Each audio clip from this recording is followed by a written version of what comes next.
Oh, it is. It is. This Thursday edition of Donno Daily here on the 5 Reasons Sports Network. Going to talk lots of Miami Dolphins today. Dolphins, and more Dolphins on this episode, which is why I'm wearing a Miami Hurricanes hat, I guess. But at least I've got the Gus Frerotte jersey, everybody's favorite former Miami Dolphin. I've got the Frerotte jersey hanging behind me. Good afternoon to everyone. We are at the usual time today. It's not been so usual lately, but we're 3 p.m. live today. We actually went live a few seconds early. Hooray. Make sure if you're in here, whether you're watching us live or you watch via the YouTube replay later on, do us a solid, 2 solids really.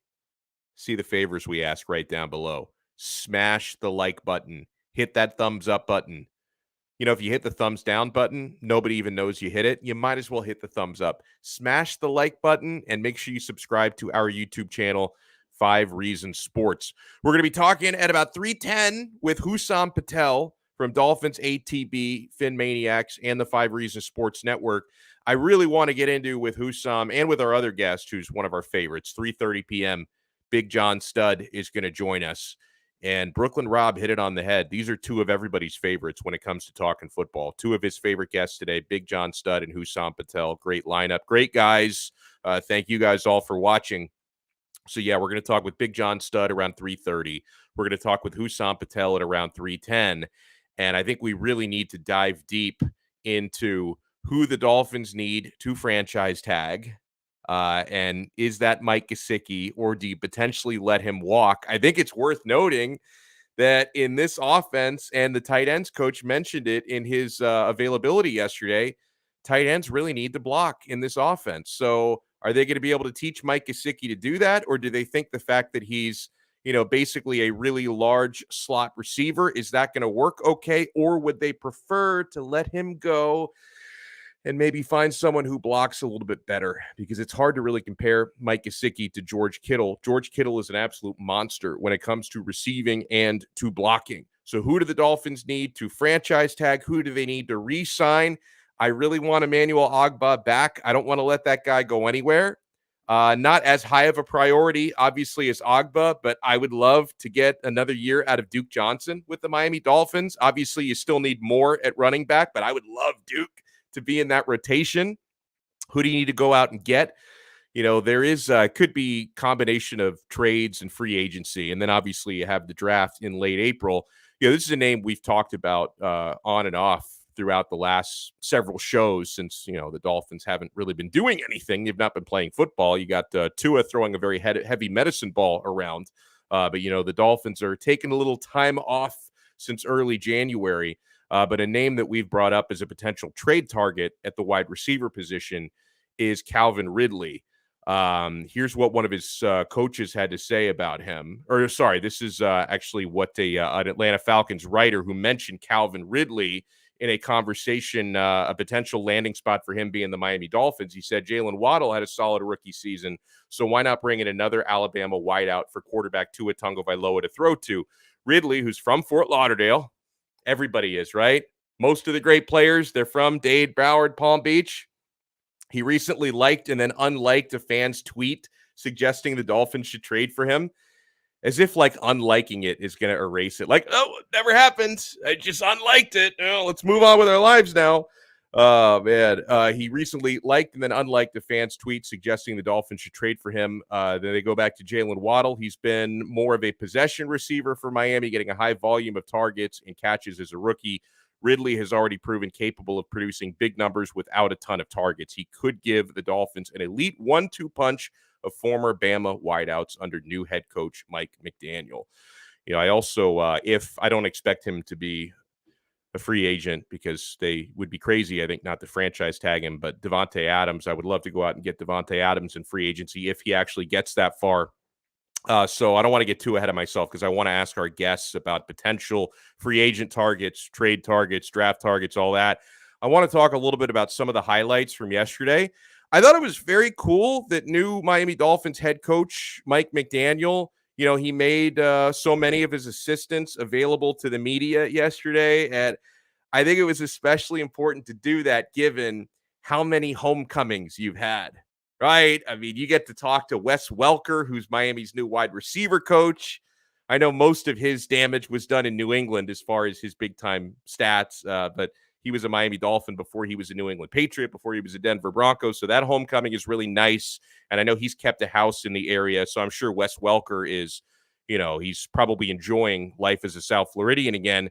And yeah, you went out and you brought back two of the greatest corners in Miami Dolphins history, two of the greatest in NFL history, Sam Madison and Pat Surtain, both back on the coaching staff. Now, Sam and Pat, they both talked about the idea of how much they would love to bring the Miami Dolphins back to prominence.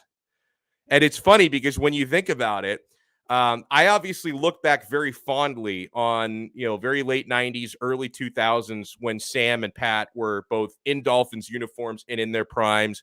Those defenses were so sick. Jason Taylor, Zach Thomas, Madison Surtain, also Brock Marion at safety. Like, you used to watch back when the Pro Bowl was actually watchable. Like, you used to turn on the Pro Bowl 20 years ago, and at any given time, literally half of the AFC's defense on the field were wearing Miami Dolphins helmets. Like, it was crazy how stacked the Dolphins Ds were in those days. But then I hear Madison and Surtain talking about bringing the Dolphins back to prominence. Now, they weren't technically part of the quote-unquote prominence because you have to go back to the 70s since the Dolphins were actually winning Super Bowls. But, man, you think about the defenses and the teams that they played on, very late Marino into Jay Fiedler. I don't think we knew it at that time, but compared to now, that was prominence, right? Like, back then, they were in the playoffs pretty much every year. We're getting to the divisional round of the playoffs. They were getting a round deep, and we thought, man, this franchise, Shula was already gone by that point, unfortunately, but you thought, oh, the Dolphins, we need to set the bar higher. This team should be in Super Bowls, competing for AFC championships every year. So I don't think we even realized at that time that the Dolphins, compared to now, were in a state of prominence back when Surtain and Madison were playing. We'd give anything even to get back to that sort of a success. Now, with people like Madison and Surtain, not only do they check off the box, and this is not a deal breaker for me, it's great to have franchise legends in the building. I care a lot more about great coaching at the end of the day. These guys are also very good coaches. They're capable coaches, and they can really instill on a guy like Xavier Howard. I don't know if he's really having serious doubts as to whether he wants to keep playing for this team, but I'm sure they can get this guy fired up about what it means to be a Miami Dolphin.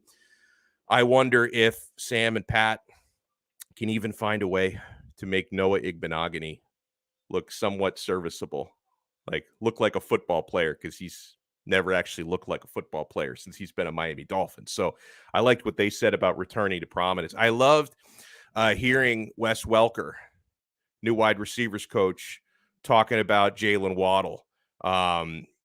Waddle, not so I'm bullish on Jalen Waddle. Not only do you have a guy who had an extremely successful rookie season heading into year two, you can expect that growth and maturity.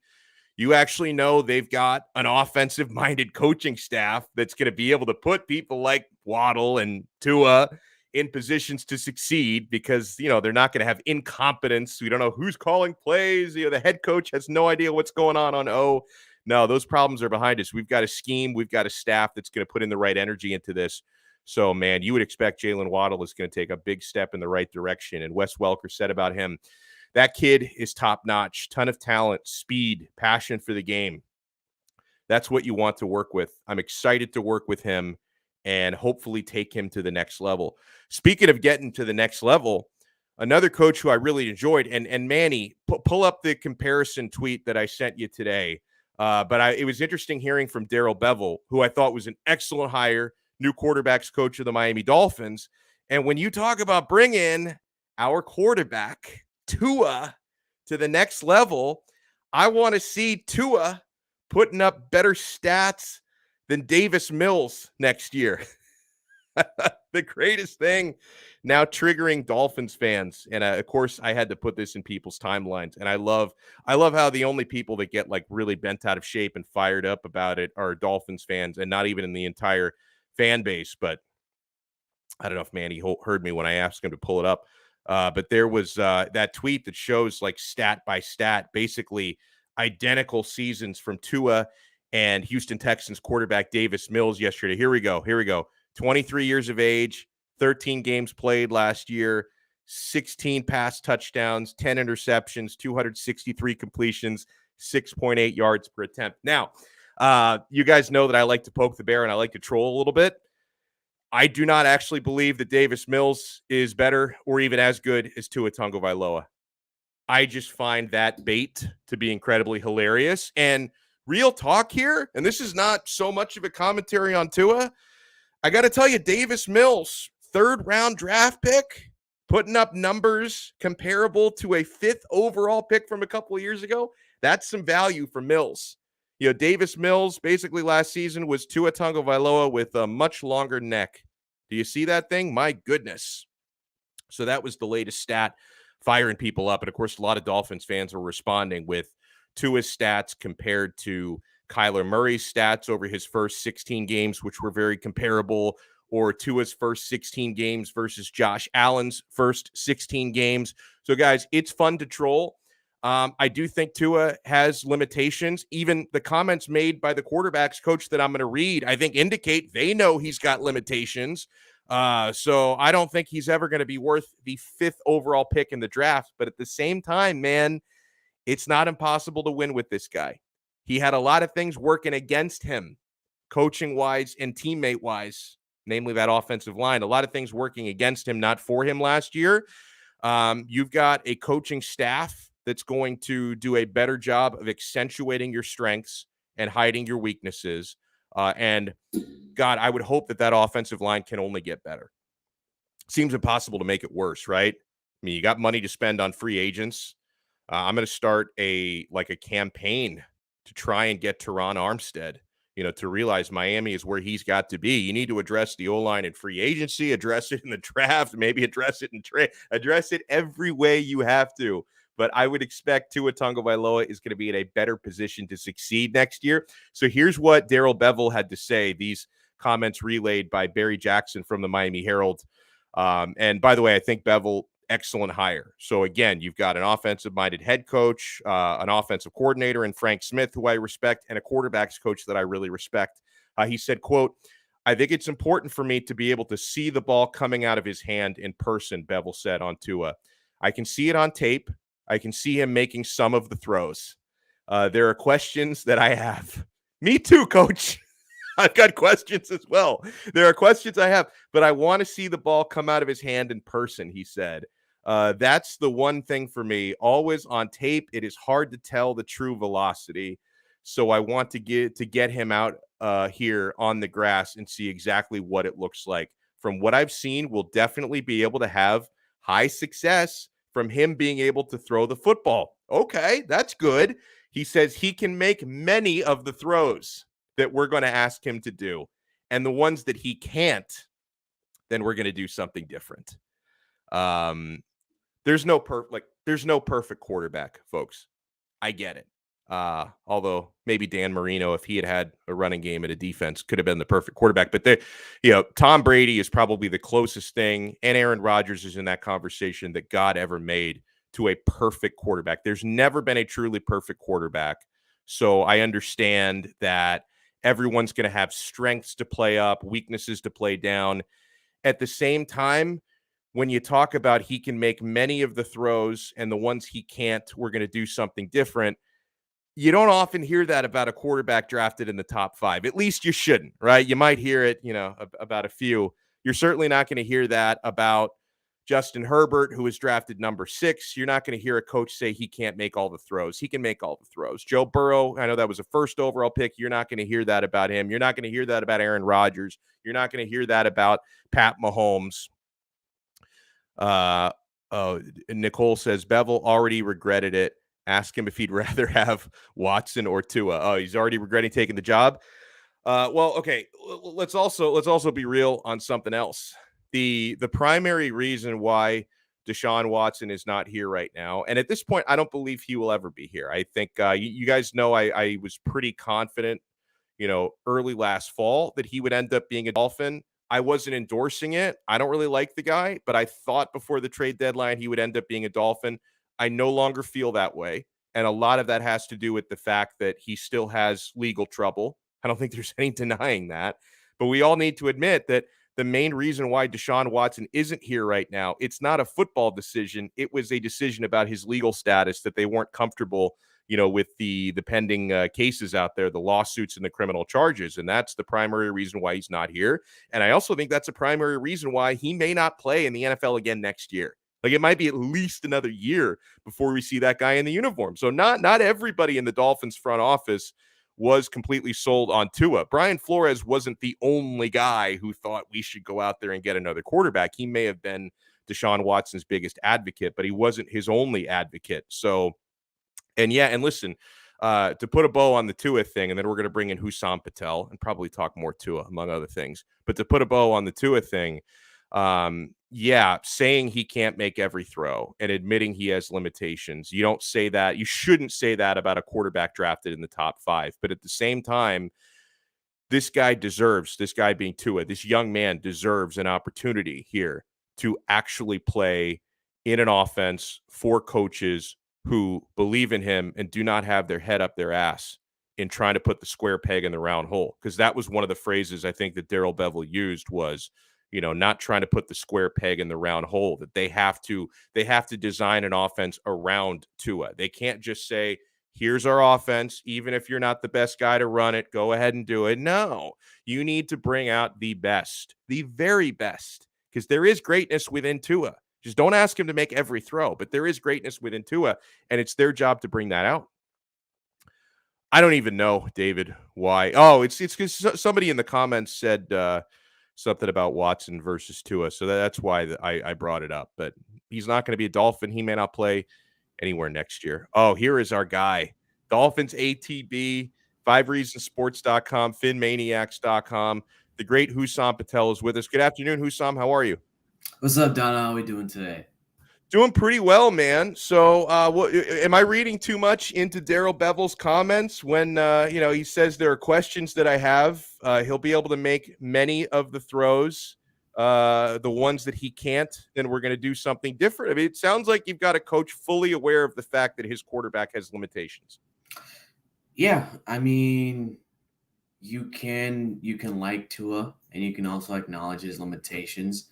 These last 2 years, he's not a perfect quarterback. I think we've all come to that realization, and especially after that hip injury, dealing with the 32nd ranked offensive line, always adjusting on the fly.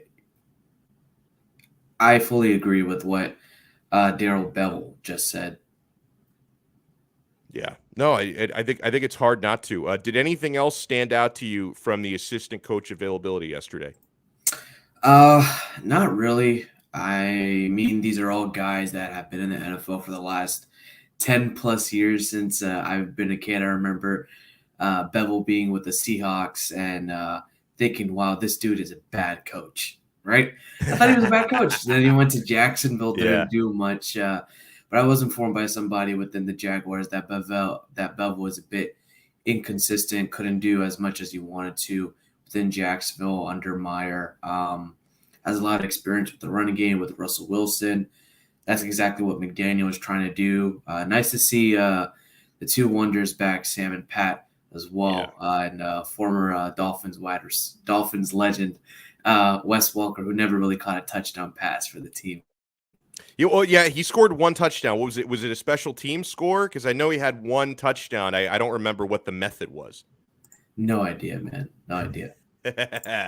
Fair enough. Hussam Patel is with us. So we're entering now, and you're already eligible. A lot of teams aren't doing it yet, but you can start franchise tagging people. So let's start there with the Dolphins. A couple of names that get brought up for the tag. Emmanuel Ogbah, but that would be a really expensive tag, or Mike Gesicki. Do you think they use the tag on either of them or anyone else I'm forgetting? I believe it's just Mike Gesicki and Emmanuel Ogbah that really can get the tag, and I know there might be a couple of restricted free agents as well, like Needham and among others as well. I do think Miami does offer long-term contracts for Ogbah and Gesicki on the table, especially Emmanuel Ogbah because he is a pass rusher, and you need pass rushers Yeah. in this league. However, I do have some information regarding in the draft that Miami's potentially looking at drafting a pass rusher within the first round. Really? Yeah. Wow, I would have thought offensive line or receiver. It's a defensive top heavy draft. You can get wide receivers in the later rounds. Offensive linemen, it's really dependent on what they do in free agency. Like they could get somebody like you said, Teron Armstead, who's been injury prone, but when he plays, very very technically savvy, very strong. Could potentially get a guy like Brandon Scherf from Washington. It's been reported that the Dolphins have some type of interest, potentially a center, and within our own sources here with 5 Reasons Sports, there may be a guy that they're circling, James Daniel from Chicago. I believe there's a couple other centers that fit, like Ben Jones and Brian Allen as well. Right. You need a strong center for what Mike McDaniel wants to run with this offense. What would you like to see the team do at the wide receiver position? Because obviously Jalen Waddle is the man. He's not going anywhere. They're going to build around him, but they need more. So who would you like to see them add? You name Calvin Ridley gets thrown out in potential trades. There are going to be some guys available in the draft. Who do you like? I do think everybody wants to go after the big names within the draft. They all want a Calvin Ridley or an Allen Robinson. Juju Smith-Schuster is available. Right. He's got his connections with Tua. Miami drafted already who he played with at Alabama, Jalen Waddle. He's trained with Juju as well. Juju He's got that Tua. TikTok account, which I'd be very excited about. Exactly. We know how Tua gets his stuff done through Nick Hicks, so that's going to be another fun social media personality to follow if Juju is here. There are a couple free agents available, like an Allen Robinson, but you're not necessarily going to see Miami try to go after big body type wide receivers that can pluck the ball of the air like a Devontae Parker. You could potentially get somebody like a Jamison Crowder, who's a slot yak guy. Maybe Keelan Cole from the Jets. I don't expect Miami to re-sign Albert Wilson. Jakeem Grant is available again in free agency. I'm good. I'm going through Spot Track as well. You got guys like Cedric Wilson, Byron Pringle, who are similar to an Albert Wilson type of receiver, who are good enough route runners and gain yards after the catch. They separate. That's something maybe McDaniel might want to include. As for the draft, there's a couple guys out there. There's Jahan Dotson out of Penn State. There's a guy I really Dotson, like. Yeah. There's a guy I really like, and he's an FCS guy. It's I'm blanking on the name. You're making me forget now, Donno. Don't expect me to help you with the name of it. I was about to say, don't expect me to help you with an FCS guy's name. Christian Watson from North Dakota State. He's really good. 6'4", 220 is like his. People kind of compare him to an AJ Brown, DK Metcalf, big body type guy, but he's also really fast. And people are saying he's like a taller, faster, stronger Deebo Samuel, but he's Christian Watson. Christian Watson is Christian Watson. There's Treylon Burks available. You could reunite John Mechie with Tua Tagovailoa, Alabama type of receiver, more of a possession guy. Sky Moore from Western Michigan. People aren't really talking about this kid, but David Bell from Purdue, 6'2", 205, runs within the low 4.5s, high 4.4s. Really good athlete, versatile weapon inside the slot, middle of the field, outside perimeter guy. He makes plays all levels of the field. It's a very wide receiver heavy draft as well. I like it. Okay, now here's a position I like talking about. Running back. I don't like a whole lot of what we had last year. I do like Duke Johnson, and I know our guy Big John Stud, who's coming on in a few minutes, is a big time Philip Lindsay fan as well. And I do like both, especially Duke, but I like both of those guys. Myles Gaskin, I never want to see him in the uniform again. Salvon Ahmed, I'm okay cutting bait with a lot of these guys. So what if free agents and potential draftable players? A name we talked about a little bit yesterday is Leonard Fournette. Would that be too pricey? I mean, they're talking about 2 years, $12 million, which kind of feels like a bargain for him still. There are a lot of 27-year-old running backs available. What would you do with that position? I don't know about Leonard Fournette so much as for the scheme for this wide zone that they want to run. McDaniels' type of offense and scheme, you don't really need a uber talented running back or a elite caliber running back to really make this run game go. It's really dependent on this offensive line and running back just hitting the proper holes. You could potentially get a guy like Melvin Gordon or Rashad Penny and maybe even Raheem Mostert, who is with San Francisco and under Mike McDaniel. Maybe you can take a swing at Cordell Patterson. Use him at running back. Brooklyn Rob has been all over that one. Maybe Rojo if you want to dish out a few dollars to running backs. Bring back potentially Damian Williams back to Miami. That's right. I'm not the biggest fan of this running back free agent class, but I would like to see Duke Johnson come back. If you're maybe potentially speculating a trade, you want to give up a first rounder for a running back, why not take a shot at Saquon Barkley? Just an idea. An idea I'm throwing out there. He fits the system. Good running back. He has had his injury issues. Maybe a change of scenery is good enough for him. Moving from New York to Miami. Are you getting tired of the Brian Flores situation? And I just mean it as a Dolphin fan, because like I don't want people to think that like I'm downplaying the cause, because I'm hoping something really good comes out of this. Like I'm hoping some really good steps towards diversity in hiring in the NFL comes out of this, because they're in the Stone Age still with that. But I know as a Dolphin fan, this gets exhausting for you guys, right? And for me, like it. You know, and this whole you say you guys as if you're not part of this too. No, and me. I mean, listen, I've got a Gus Frerotte jersey hanging behind me. Of course, I'm a Dolphins fan. Gus Frerotte Dolphins jersey. So, what your take on the latest NDA situation that we devoted a lot of time to on the show yesterday, and how is Flores' legal team doing in your mind? I haven't really looked into a lot of the legal perspective of the Flores lawsuit. Not a legal mind. I think, I can't really speak for the legal terms, but if you look at it through a PR perspective or a media perspective, it's as if it's been a really, really big change from Flores as a person. We know in Miami he wasn't a big media guy. He didn't have a lot of friends within the media. Now suddenly, he's everywhere.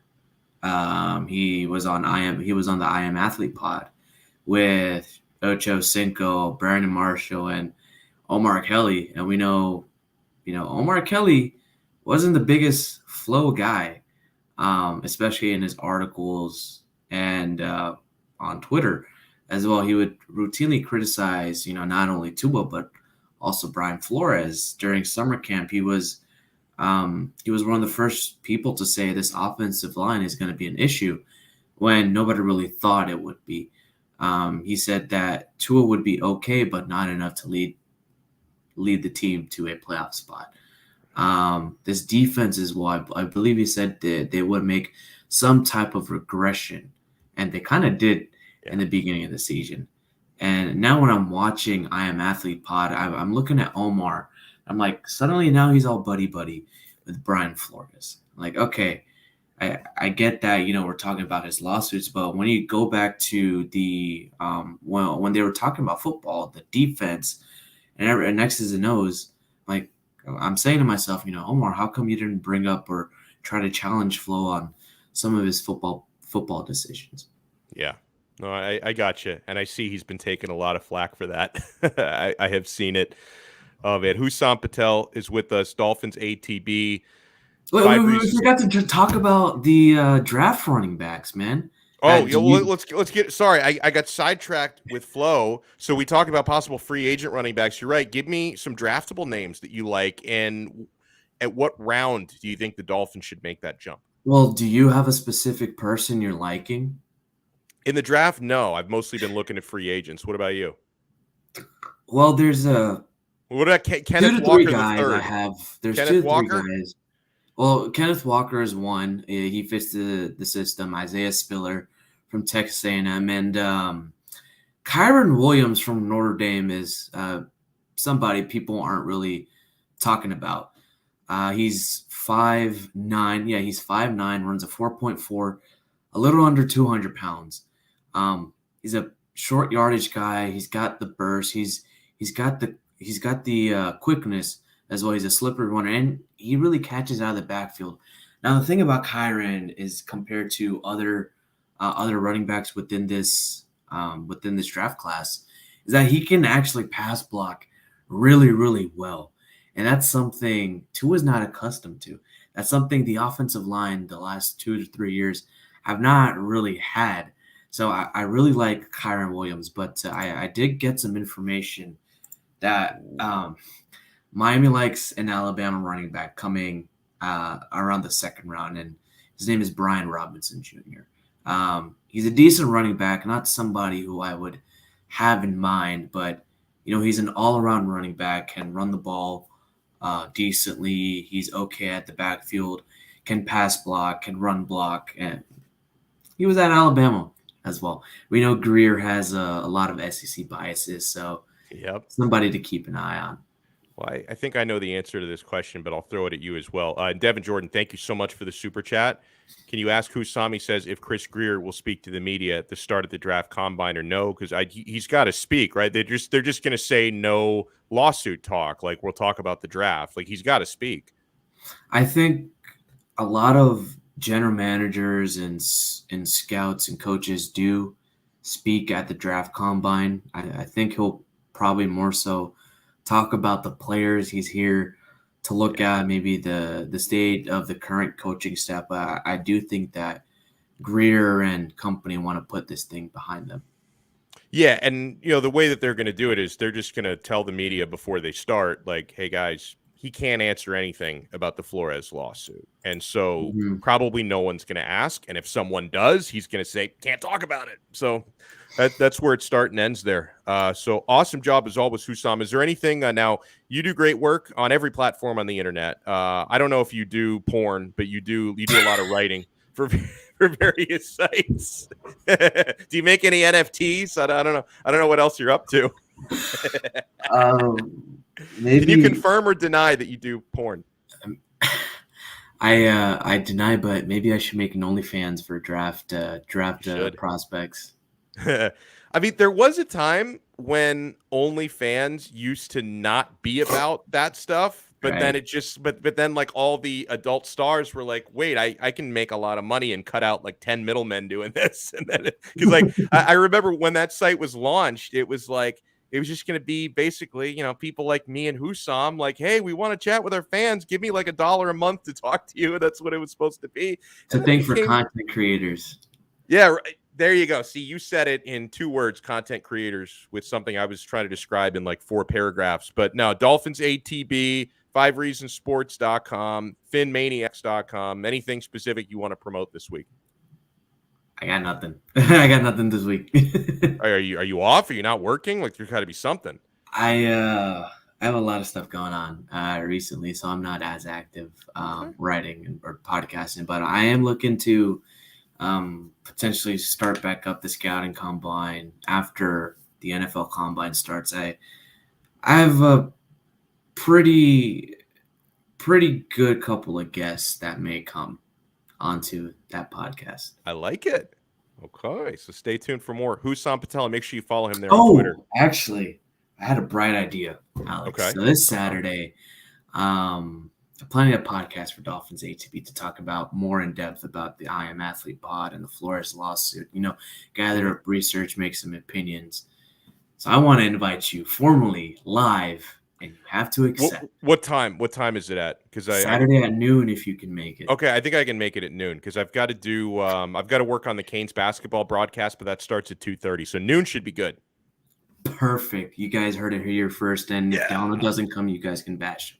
Just remind me because there's almost 48 hours between now and then.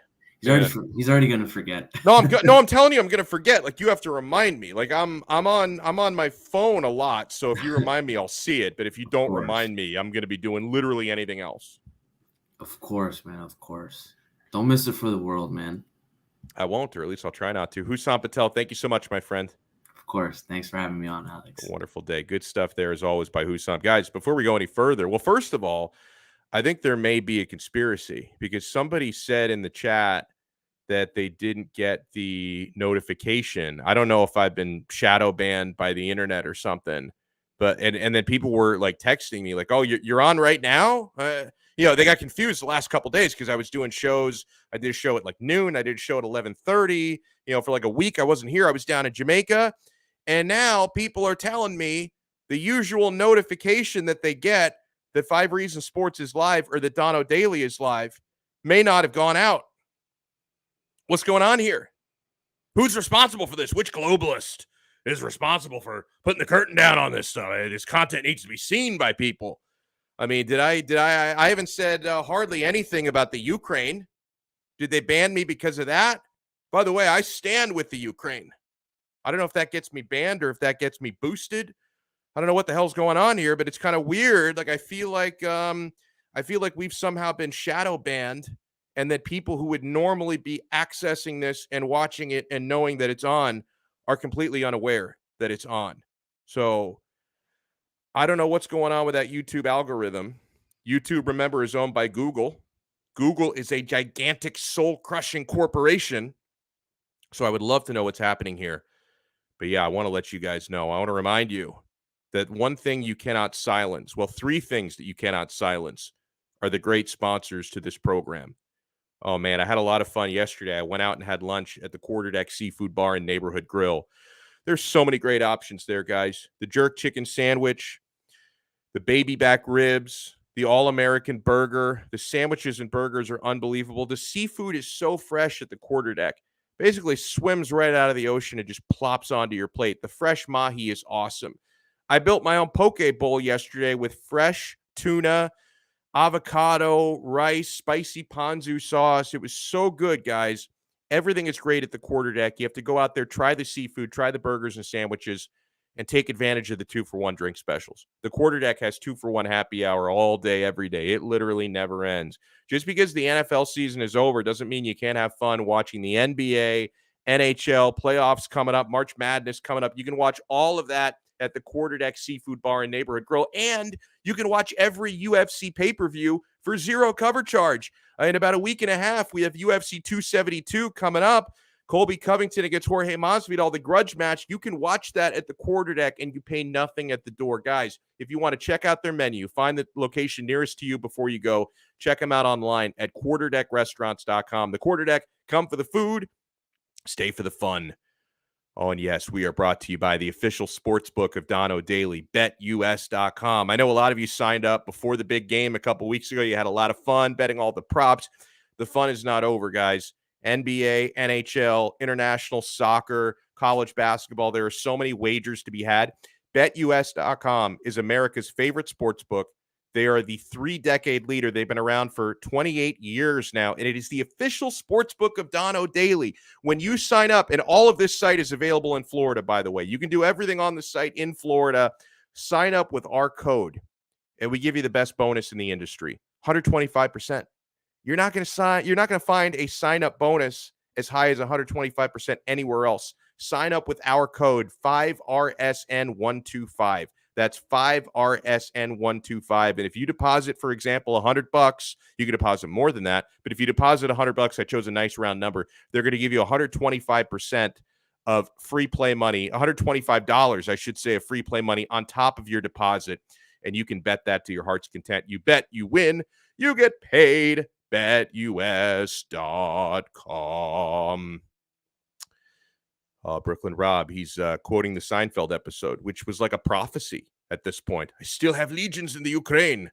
Yes, but the Ukraine is weak.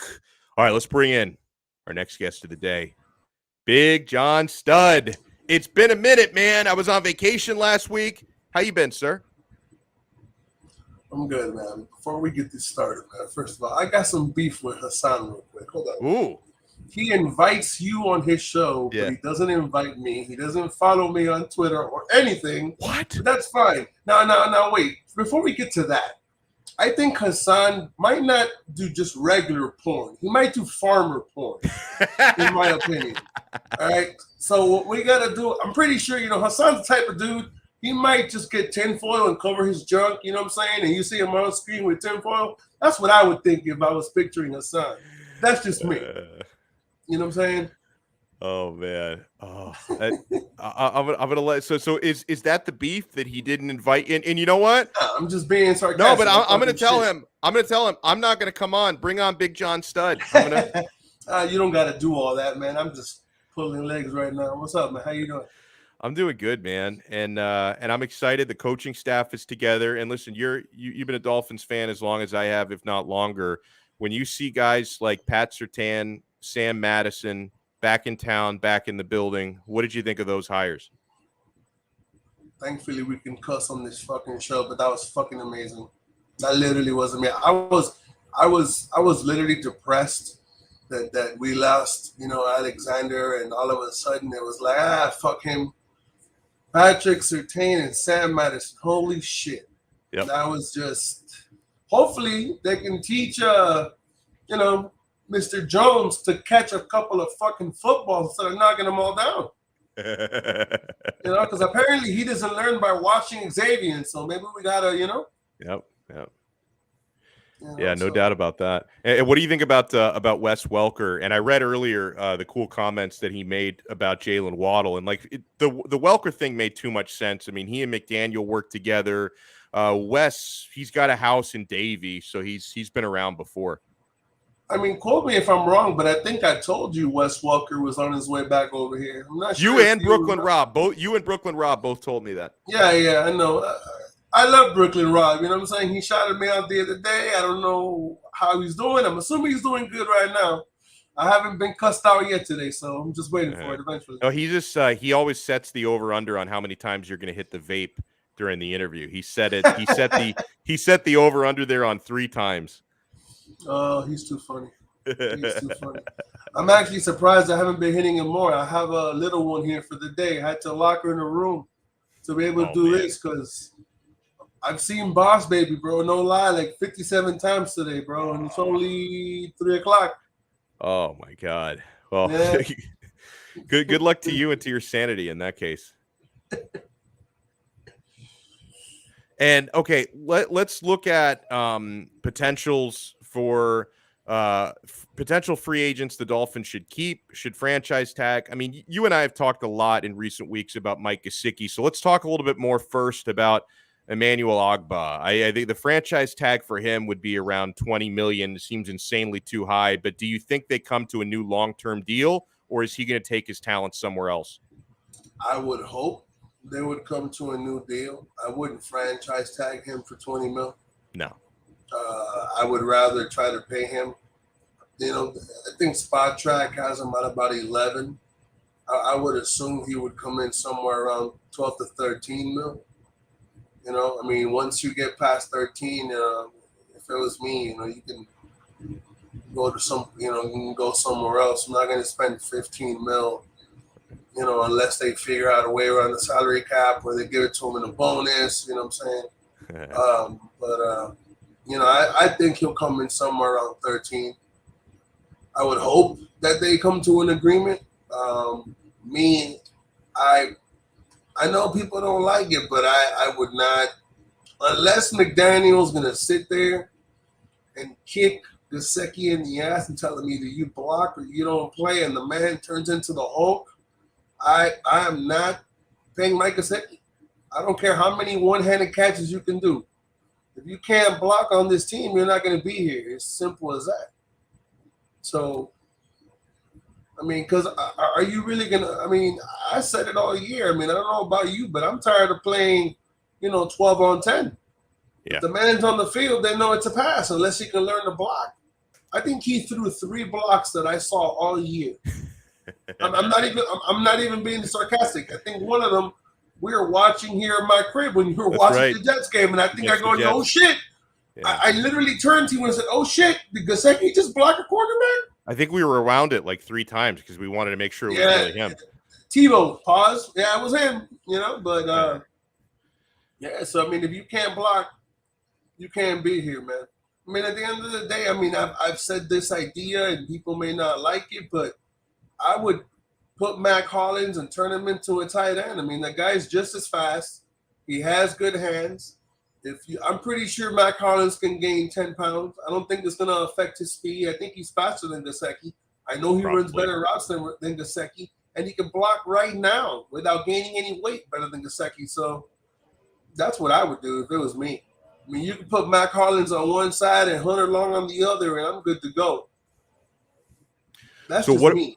No, and I agree with you. And also, I mean, it's obvious watching that offense, you need to have tight ends who can block. And the tight ends coach, Embry, who spoke yesterday, you know, he wasn't specifically calling out Gesicki, at least not by name, but he did say you've got to be able to block. Tight ends need to be able to block in that offense. Now, I wanted to ask you, wide receiver, right? You and I have both talked about it. You brought up to me Calvin Ridley as a potential trade target. I know our guy Brooklyn Rob has been dropping hints at me for weeks about Cordell Patterson, however you pronounce his first name. I screw it up all the time. It's Cordell Patterson. Cordell? See, I screwed it up 3 different ways. So what would you do at the wide receiver position? Who would you bring in? If it was me, my only, I mean, I would try to bring in 2 receivers. One, I would try to trade for. I would really do everything I could to trade for Calvin Ridley. Yeah. And if I could, I would bring in Mike Williams. Those are my 2 targets. I mean, at the end of the day, the guy. I mean, if you really want me to keep it, I'm one of those that I have no issue with bringing back Will Fuller if he's healthy. I just don't think Will Fuller got along with Flo. I don't think anybody could stomach Flores. You know what I'm saying? Well, and also, I mean, at the end of the day, he does have injury history, but his hand was shattered. I mean, it was shattered. Yeah. I told everybody kept hating on Will Fuller, and I told you, I said, his finger shattered in like 5 different spots. Like, it's not like he had a hairline fracture on his finger and you could just tape that shit and go. So, right. You know what I mean? As much as he can do on the field as a decoy, when they know that you have 9 fingers and one is broken in 37 spots, that they're not going to throw you the ball. So, yeah. But if they could tell me you bring in Calvin Ridley and you can re-sign Fuller and he wants to play, I'm down for that, because I want to know how you're going to cover that. Waddle, Fuller, and Ridley, good luck with that shit. I don't care what defense it is. That would be what I would, if I could have if I literally could choose, I would love to see Will Fuller come back if he wants to play. Now, if you're going to eat shit, no. For that, you go get Mike Williams. You know what I'm saying? Because, I mean, Will Fuller, he had a disappointing season. So if he does come back, he's going to have to be on a prove-it deal. So you're not going to, you might have to pay him, 2 years, 2 years, 19 million or some shit like that, because you gave him 1 year. Yeah. 1 year, you give him 1 year, 10 million. So honestly, you should probably get him for less than 2 years, 19, because he didn't do anything to earn 10 million last year. Why would anyone say he's worth, 9.5 million? I'm just throwing out numbers, but what I'm saying? I mean, it's like 2 years, 15 million. You know what I'm saying? Something just along those 8 mil a year or whatever. And I mean, instead of paying, 16 mil a year, if you can get a guy for 8, you're saving money, and he is a proven weapon if he can stay on the field. By the way, I knew someone was going to pick that up. I was trying to mute myself when I wasn't talking. Yeah, they were just, the homeowners association that they do the front lawns.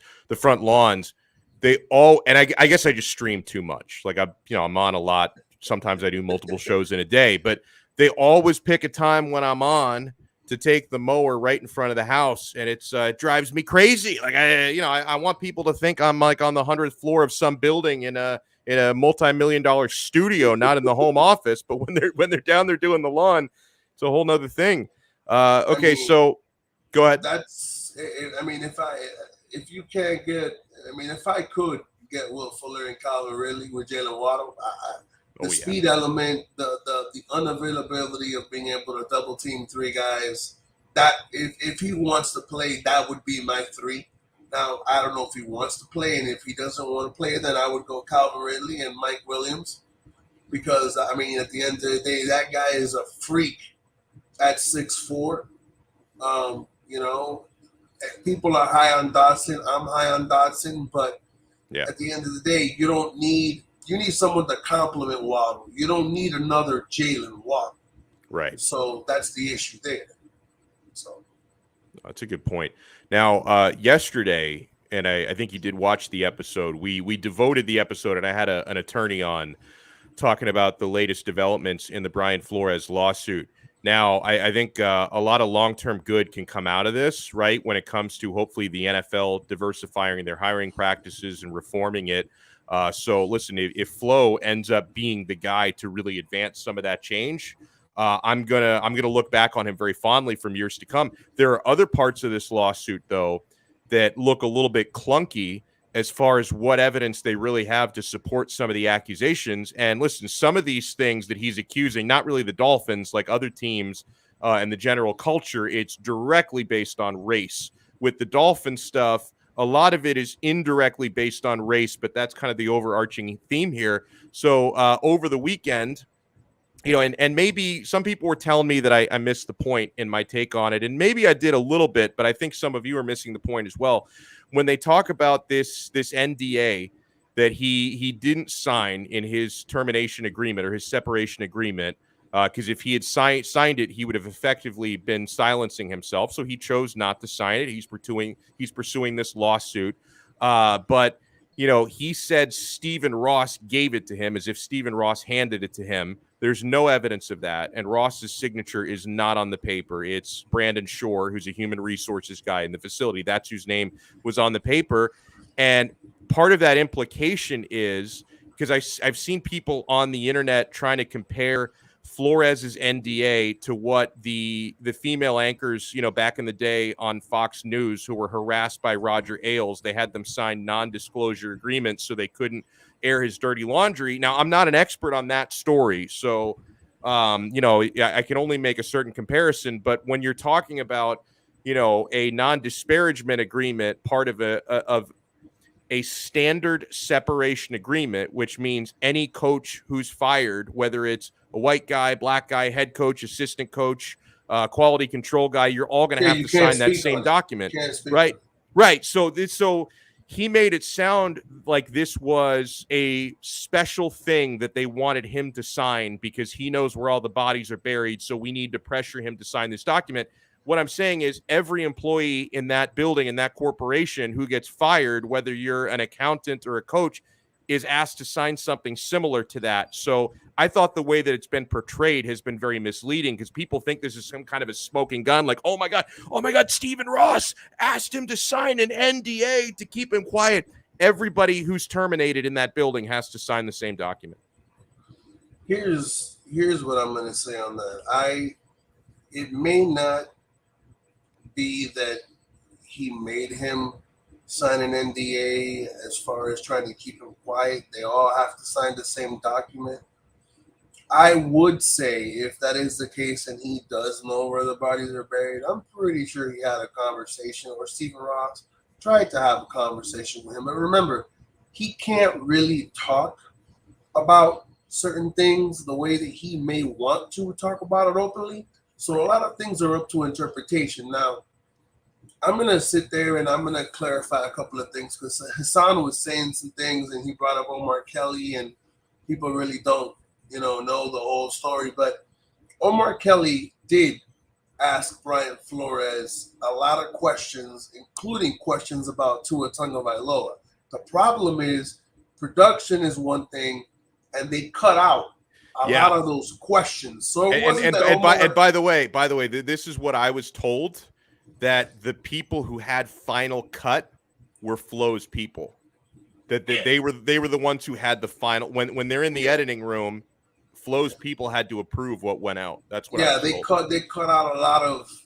They asked him. Did they ask you to tank at the beginning of when they first hired you? And he said no. They asked him about Tua. He said, "Oh, me and Tua had a great relationship." And Omar Kelly was like, "You're out of your fucking mind." He didn't tell him that, but he was looking. If you look at I found the clip online where he told him, and you could tell by Omar Kelly's face, he couldn't believe what he was hearing. Wow. Because you see Flores talk, and then they pop over to Omar Kelly, and Omar Kelly's face like, "Are you seriously saying that?" When I know that it's not that way. Not to mention the fact that Omar Kelly on an episode of X's and O's sat there and told David Hyde, Brian Flores talked to me the way nobody's ever talked to me. And I told him no human being could ever talk to me that way. When David Hyde wanted him to specify, Omar Kelly refused, saying he didn't want to be part of the story. So even Omar Kelly had his run-ins with Flo. And of course he's going to say, ask Tua, when Tua's not going to say shit. Oh, yeah, ask Tua. Tua will tell you had a great relationship. Tua's not going to throw you under the bus. Nope. He's too classy for that. That's his. Now, go sit there and say that shit about Aaron Rodgers and see what Aaron Rodgers says. But that's he'll be on Pat McAfee in 5 minutes telling the world. Aaron Rodgers will sit there and tell you he caught you in the corner having sex with a prostitute. He'll throw you out there. But, Tua's not going to say shit about you. Yeah. So, but they did edit out a lot of the questions Omar Kelly was asking directly about the Dolphins. And he did say in a couple of snippets online that they have for I Am Athlete, their little videos, 2 minutes, 3 minutes, where he says, I don't want to make it about the Dolphins. They cut a lot of the Dolphins conversation out of the whole video. That's some good stuff. Big John Stud, thank you so much for joining us, man. So you can follow him on Twitter at Big John Stud 136. Are you going to be on the show with our guy the Finn's Tailgate this week? When are you going on there? Or that may have already happened this week, right? Chris, I don't know what Chris is doing. I was talking to him before I came on your show. I know he's watching. He told me he was going to be watching, so I'm pretty sure he's somewhere in the comments there somewhere. But if you're gonna get, if they're gonna get if it was me, either you trade out of the first round or you get a running back. I do not. I'm opposed to what you're saying. Is for one thing, I would not re-sign Duke Johnson to this backfield. Really? Why? Because he doesn't fit the scheme. Okay.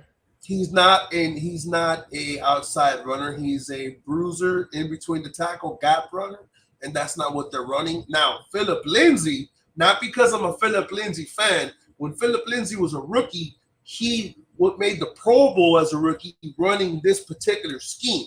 So this is what he excels at. So I would bring back Philip Lindsay. If it was me, if I had to pick a running back, I would grab Isaiah Spiller. That's just me. Good call. So that's the way I would go about it. I wouldn't waste that many draft picks on offensive linemen. I mean, maybe now. I mean, we have that PTSD of drafting offensive linemen because they don't develop, and we forget that it's a different coaching staff. So I mean, if they want to do it, they can. But in my opinion, you solve this issue in free agency. You grab a receiver. If you want to, get a linebacker in the draft, the guy to Utah, fine. Look, they have a punter that's amazing. I forgot what school he's from. And of course, Color had to. Look, just enough Color, left in the tank. Yeah, Color, you can put him on your fantasy team. But there's a punter he's really good. You can use him because our punting sucked. Hopefully he can hold the ball, so our kicker can actually make kicks. But if it was me, this is going to be all about free agency. Offensive line and getting a receiver, running backs. There's 4 in the draft. They should be able to grab one. All of them are good, so, and according to them, it's not about the running back, it's about the scheme. So I wouldn't even be opposed if they want to bring back Breida. I forgot about him. I completely forgot about him. Breida played good there when he was with McDaniel. So it is. Let's see what they do. I love it. Great stuff as always. Big John Stud. He goes by Big John 007, Big John Stud 007, but on Twitter you find him at Big John Stud 136. Thank you so much, my friend. Have a good rest of your week. Yes, sir. You too. Love it. See you. Oh, hold on. I cut you off early. I'll see you next week, sir. I said. All right, man. It's what happens when Manny gives me the controls. I sometimes flip the switch a little bit too quick. I love how Ace Ventura, Ronnie writes, made Dolphins fans experts on holding the ball for the kicker. I mean, yeah, I was very young when that movie came out. I was like 9 years old, but I didn't know about Laces Out before I saw Ace Ventura. I've probably seen that movie 20 times, and I haven't even watched it probably in like 15 years, but I saw it a lot as a kid. And I can remember knowing laces out, and I would watch actual football games. And then when they did the slow mo of the kicker, I'd always be looking, are the laces in or out? So yeah, Ace Ventura, it changed the way that I looked at football. Absolutely. Color writes in, my Big John stud take for the day. I like Hollins too. And Hollins is another guy that they have to keep around. He's going to be a free agent as well. Hopefully he's happy here, and I think they'd be happy to have him. By the way, on Emmanuel Ogbah, he seems, every indication that I get is he seems pretty confident he's not going anywhere.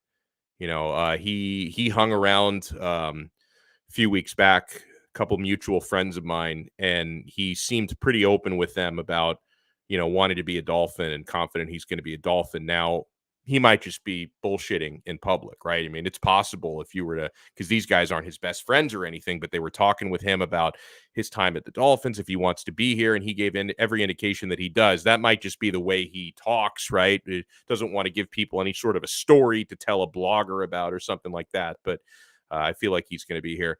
And by the way, I'm one of the few people, Perfect Q says, I saw Ace Ventura 2. The rhino scene had me dying of laughter, couldn't breathe. I didn't love Ace Ventura 2. Like I've seen the first one probably 20 times. I think I only watched the second one once or twice. Like, I don't know, for some, and maybe I have to watch it again because it came out when I was like 11, 12 years old. So maybe I just have to watch it again. But when I watched it back in the day, I remember thinking like, this movie just tries too hard, incredibly unfunny compared to the first. There are certain sequels. Like, do you guys have any movies out there that you just didn't really love that people are crazy about? Or you just like, you can't understand, why do people love this movie so much? We think so. There was Ace Ventura 2. Another one of those for me. I didn't really understand why people loved it. Was Austin Powers 3. I just thought like Austin Powers 3 was so ridiculous. It was just like, oh, we can make people laugh if we do anything. Like the first one, classic. The second one was good, Austin Powers. I mean, the second one was like the same plot as the first one, just with different people. So that wasn't that great, but I thought it was still really funny. And then the third Austin Powers just fell a little bit flat for me. Same thing with the second Ace Ventura. Ooh, this is a good one. Now, I don't feel this way, but I respect your opinion. He says Pulp Fiction didn't get the hype. Yeah, I actually, Pulp Fiction to me, and I'm a big Quentin Tarantino fan, so maybe I'm just a little bit biased about this, but Pulp Fiction, I find, is a movie where the more you watch it, the more about it you appreciate. Like with the way that the scenes are out of order, like when you watch it for like the third, fourth, fifth time, you kind of see foreshadowing and you see things that tie into scenes that have already happened. And I just think it's one of those movies you appreciate because the first time you watch it, a lot of like the foreshadowing is just going to go over your head. And then the second, third time, you're like, oh, okay, I appreciate this movie more. I find Pulp Fiction to be one of those movies. And sticking on the Quentin Tarantino tip, this may be a controversial take in the other direction because I was asking you guys, what are movies you don't love that people do love? This is a movie that I did love that a lot of people didn't. I love Once Upon a Time in Hollywood. I thought it was fantastic. I thought it was cool how the movie kind of went at its own pace. You know, some people thought it was boring. I thought the acting was great and compelling. And I think that's another movie where, yeah, maybe some of you are like, oh, I didn't like it. Why would I watch it a second time? But, you know, I've probably seen that movie maybe 5 times by now. And the more that I watch it, the more that I appreciate the way the plot ties together. And I really did love. Ooh, man, this is Shake Money. This is controversy here. He says The Godfather. I could finish the first one.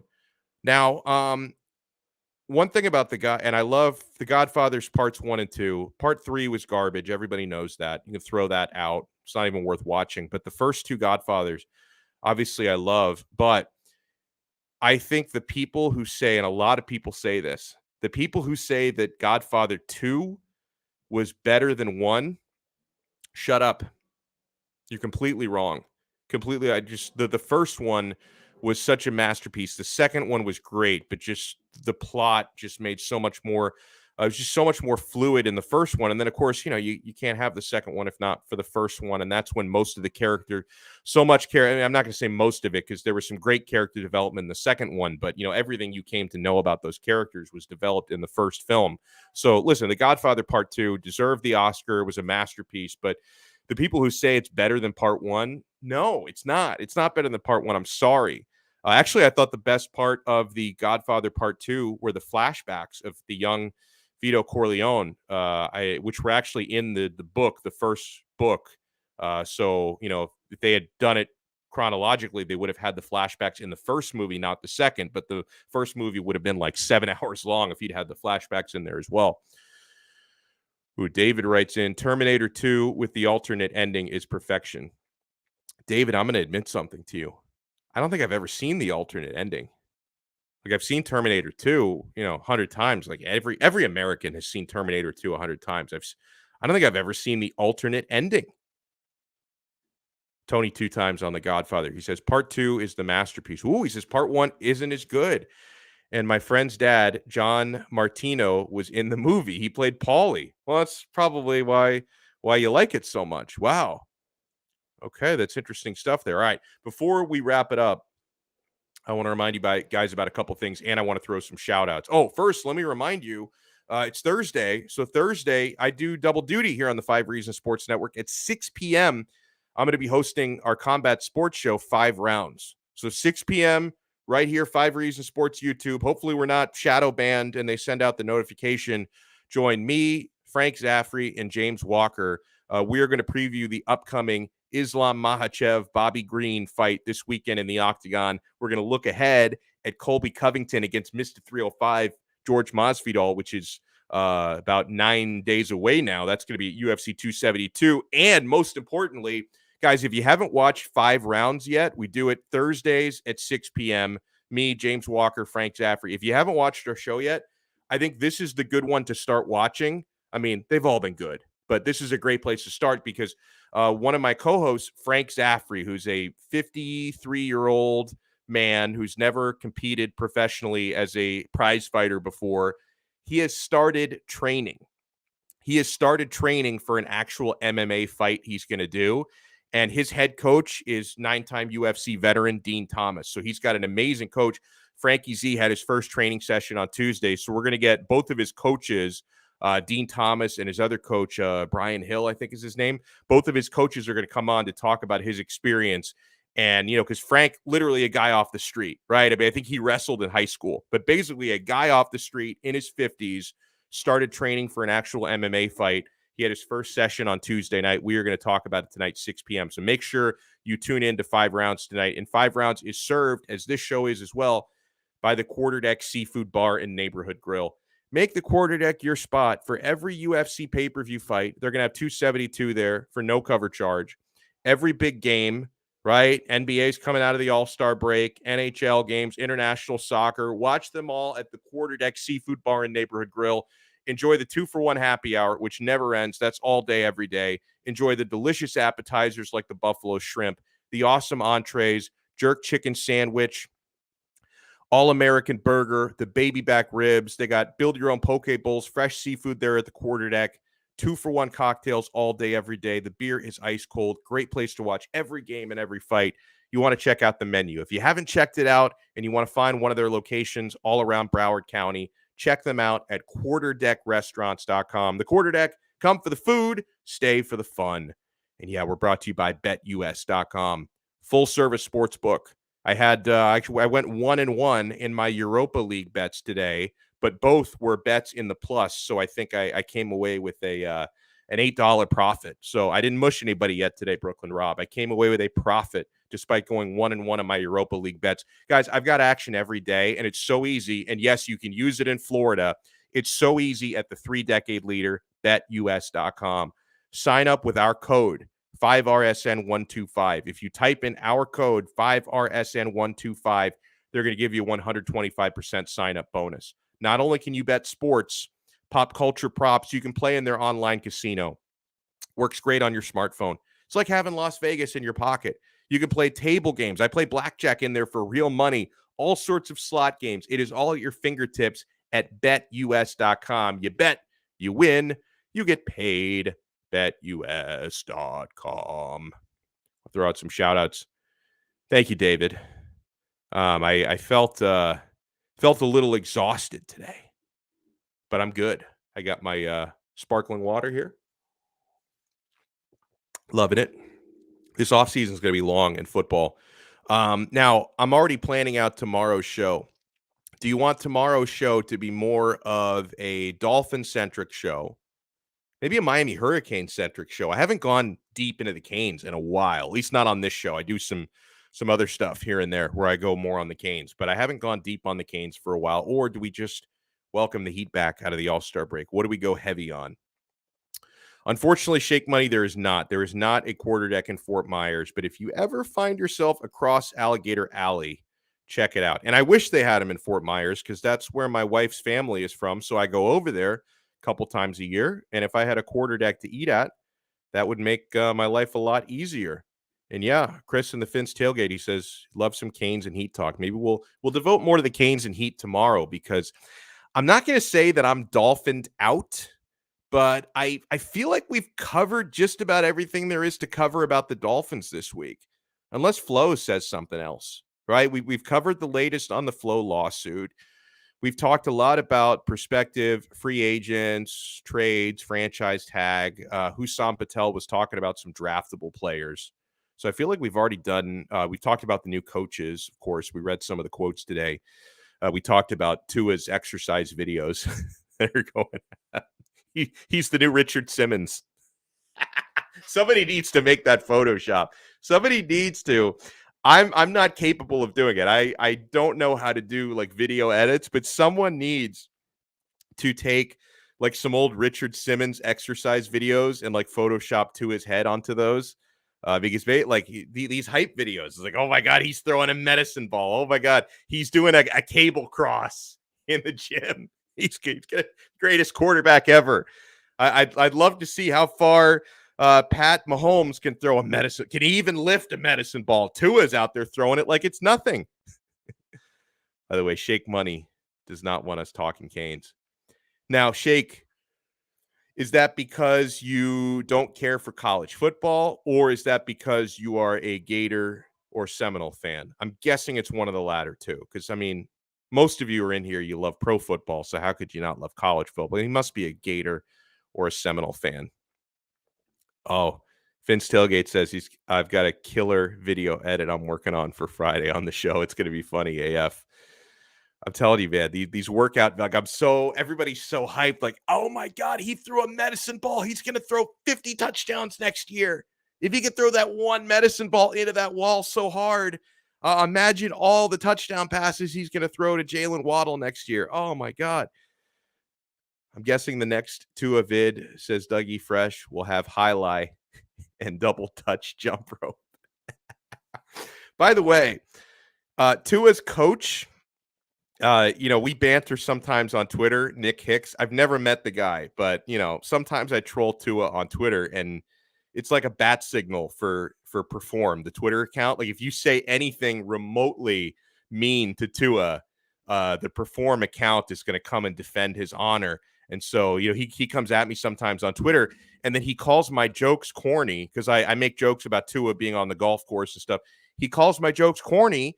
And then yesterday he makes a tweet where he steals my joke and he talks about Tua training for golf. So it's like, bro, if you just don't like me, you're trying to shut me down, don't say I'm not funny and then you take my same jokes. So that's not good. Oh, Shake Money he's a Gator fan. Perfect Q says, I need a Tua montage with a Rocky theme song. If they were to put that out, that would get me legit hyped. That's the thing. Like, if Hicks is watching the show and he's like, oh, here this asshole, he's making jokes again. He's making jokes about my client. How dare he? But then if he hears that idea to put Tua's workouts to the Rocky theme, I would be Tuanon after that. I would be all in. I I love like all 8 Rocky movies, however many. Rocky 5, not so much, but the Rocky and Creed movies, I love all of it, man. Rocky Balboa is one of my favorite semi-fictional characters out there. So if they were to actually set a Tua workout to the Rocky theme, I would be all in. They're booing Shake Money for being a Gator fan. All right, so let me throw out some more shout-outs. Thanks to Ronnie. Thank you so much to Devin Jordan. Thank you to Perfect Q. Tua has the eye of the tiger. Stay hungry. I mean, his trainer, they're doing a good job with him because he's jacked, right? I mean, you can't deny. Oh, my son was just knocking on the door. But between the landscapers and my crazy soon-to-be 4-year-old just running around the house like a headless chicken, the house is pure chaos today. Pure unadulterated chaos. Thank you so much to Chris, the Finn's Tailgate.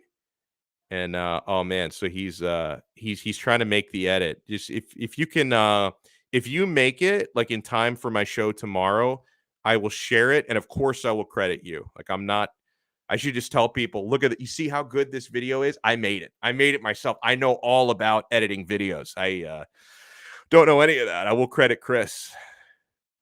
Shake Money lives in Port Charlotte. I don't know where that is. Is that in Florida? Port Charlotte. I've never had the pleasure. Doug E. Fresh, thank you so much. I think I read that one already about highlighted double jump rope. Too funny, man. Brooklyn Rob, thank you as always. You know what $8 buys today? It doesn't even buy $7. Yeah, I mentioned that. I went 1-1 in my 2 Europa League bets today, but I came out $8 in the profit. And yeah, $8 doesn't go a long way. You probably won't be able to buy a gallon of gas with $8 the way things are going. I mean, this is getting scary. Wasn't that one of the things that that Biden mentioned? Like if Russia invades the Ukraine, that the gas prices are going to go way. It's like everything makes the fucking gas prices go up. It's like I wake up in the morning. It's like, oh, gas prices are up another 40 cents a gallon. So this is ridiculous. It's like, how much does the electricity cost? Because like I guess you would like if you buy an electric car, and I watched the Super Bowl, so I saw 100 different electric cars advertised. So I don't even know where to start shopping for one. But like you already pay more for the technology of the electric car. I guess you save money on like the electricity versus filling your gas tank. But electricity, that costs money too. It's like, I'm just not going to go anywhere. I'm going to live my life on Zoom. I'm going to live my life in the metaverse.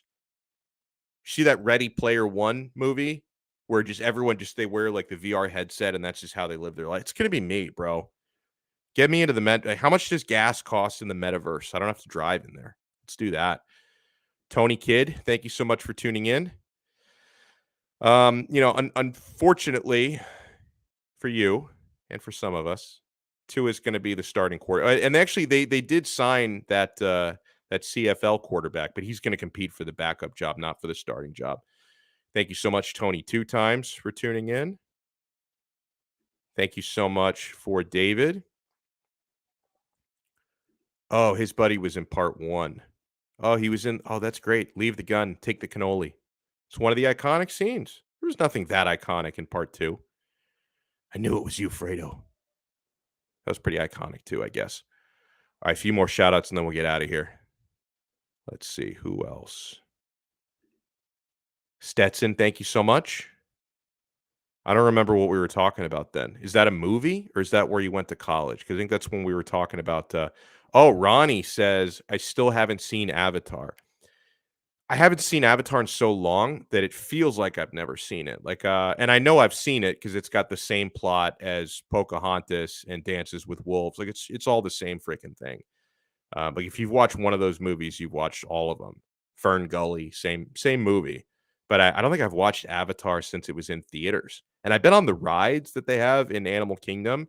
The big one where you wear the 3D glasses is pretty cool, but it's like after you wait 3 hours, it's like, okay, it's not that cool. Now, a ride that's worth waiting a long time for, the new Star Wars ride in Hollywood Studios, Rise of the Resistance. I waited, I think, almost 3 hours to go on that, and it was kind of worth it. Like, it was that good. And like that's how long the wait time usually is. It's like you got to spend half your day in line, but the ride is freaking awesome. I didn't feel that way about the Avatar ride. I waited like 2.5 hours for Avatar ride. Waited 2.5 hours for Star Wars. Yeah, giddy up. That was a good ride. Color commentary, thank you so much for tuning in. A few more shout outs.